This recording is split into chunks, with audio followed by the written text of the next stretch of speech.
Saya Muhammad Maulana Ishak. Jika saya berbohong mengaku diutus Rasulullah padahal bukan, saya siap dengan konsekuensinya. Yang pertama, mati dalam 10 hari di kamar sendiri, di rumah sendiri. Yang membunuh adalah Allah dengan tangan Rasulullah sendiri.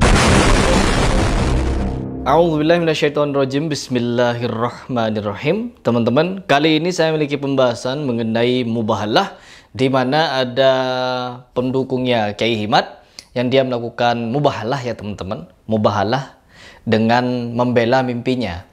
Kemarin dia sempat saya bahas di video yang ini, karena di video itu beliau mengaku sebagai utusan Rasulullah, beliau mengaku telah bermimpi Rasulullah, beberapa kali bermimpi Rasulullah, lalu dia bersumpah demi nama Allah kalau dia telah mendapatkan ilham begitu dari mimpinya, kalau Bani Ba'alawi itu sejatinya telah terputus nasabnya. Na'udzubillah, ini kalau menurut saya adalah suatu kedustaan yang benar-benar nyata. Karena sejatinya kalau orang ingin membantah sesuatu itu bukan dengan mimpi. Sekalipun dia diakui sebagai wali Allah, sebagai apapun lah, mimpi tidak bisa dijadikan hujah, teman-teman. Ya, jumhur ulama sudah sepakat. Dan lebih-lebih di sini dia mubahalah.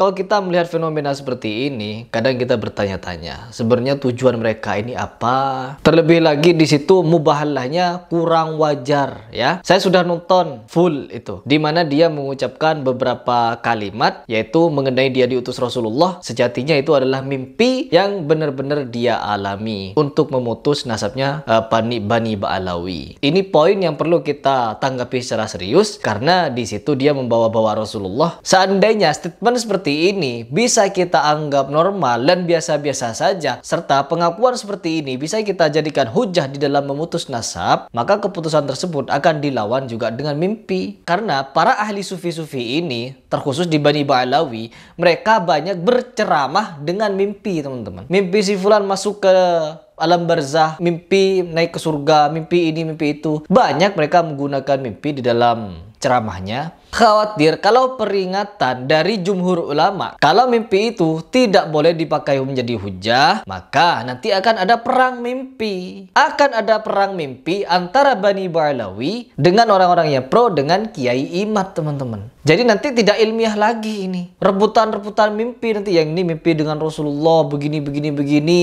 Terus yang Bani Ba'alawi mimpi begini, begini, begini. Akhirnya apa? Tidak ilmiah lagi. Dalil tidak dipakai lagi di sini, teman-teman. Yang dipakai apa? Mimpi.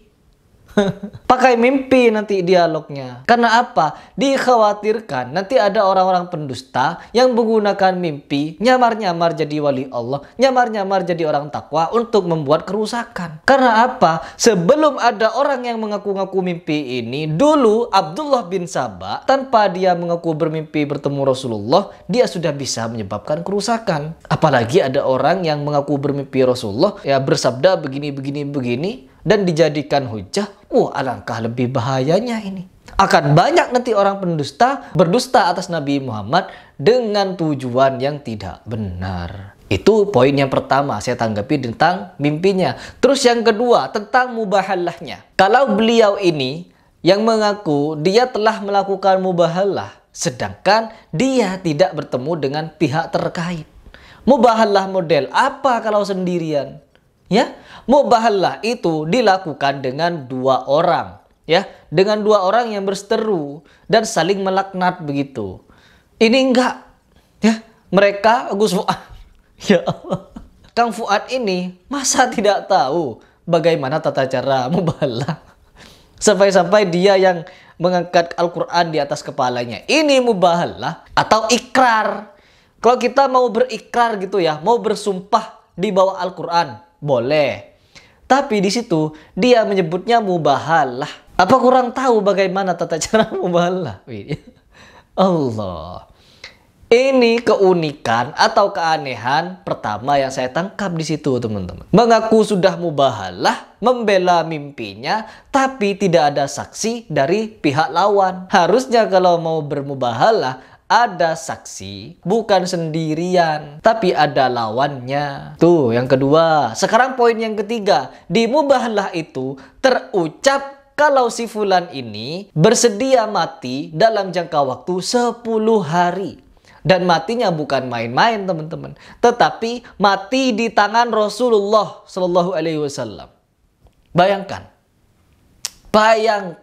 teman-teman, dia bersedia mati di tangan Rasulullah. Seharusnya kalau dia merasa umatnya Nabi Muhammad, pastilah tahu bahwa Rasulullah SAW pun jangankan untuk membunuh sesama muslim, membunuh orang kafir pun Rasulullah itu hanya terjadi di medan perang. Dan itu pun bisa dihitung jari teman-teman. Bahkan ada yang meriwayatkan Rasulullah SAW hanya membunuh sekali di dalam peperangannya. Mau apa lagi? Kalau hanya perihal mimpi dia bersedia dibunuh Rasulullah, bagaimana caranya Rasulullah sudah wafat? Na'udzubillah min dzalik. Emang ente kira Rasulullah itu apa? Ente kira Rasulullah itu apa? Abu Lahab, Abu Jahal, dan beberapa orang kafir yang ada di sekitar Rasulullah ketika hidup bersosial, Rasulullah dijahati, Rasulullah dihina, Rasulullah difitnah. Enggak, Rasulullah enggak pernah main pedang untuk menghancurkan mereka, membunuh mereka, membantai mereka, tidak. Bahkan Rasulullah pernah ditolak dakwahnya, lalu datang malaikat Jabal menawarkan bantuan kepada Rasulullah. Ya Rasulullah, bagaimana kalau gunung itu saya timpakan ke negeri yang telah membuatmu sedih ya Rasulullah? Rasulullah menolak. Dan tiba-tiba ujuk-ujuk Anda bermubahalah sendirian pula, lalu dia bersedia mati di tangan Rasulullah. Rasulullah yang membunuh dia katanya dalam jangka 10 hari. Jadi itu adalah poin-poin yang ingin saya bahas di video ini, di mana kejanggalan dari video Gus Fuad. Tetapi tidak berhenti di situ teman-teman. Gus Fuad melakukan klarifikasi. Dia melakukan klarifikasi atas video mubahalah tersebut. Dan klarifikasinya, dia bukan malah meminta maaf atas mubahalah tersebut. No, tetapi dia malah membela mubahalahnya. Dia membela mimpi-mimpinya itu teman-teman. Yang katanya dari umur 14 tahun, naudzubillah. Dari umur 14 tahun sudah bermimpi bertemu Rasulullah dan dempet-dempetan bahunya katanya mau masuk ke surga. Apa itu? Mau dikultuskan. Antum mau dikultuskan jadi wali. Bukan begitu caranya. Ya, bukan begitu caranya. Banyak sekali kejelenehan yang ente justru akan saya juga bantah. Saya di sini bukan memandang segala sesuatu secara subjektif. Tidak. Saya di sini melihat secara objektif. Dan yang saya bahas di video-video saya bukan tentang nasab, tetapi yang saya bahas apa? Yaitu tentang fatwa-fatwa mereka, pengakuan-pengakuan mereka, siapapun orangnya yang membuat cerita khurafat, tahayul. Oke, teman-teman, kalau menurut saya pribadi ini tidak bisa dibenarkan.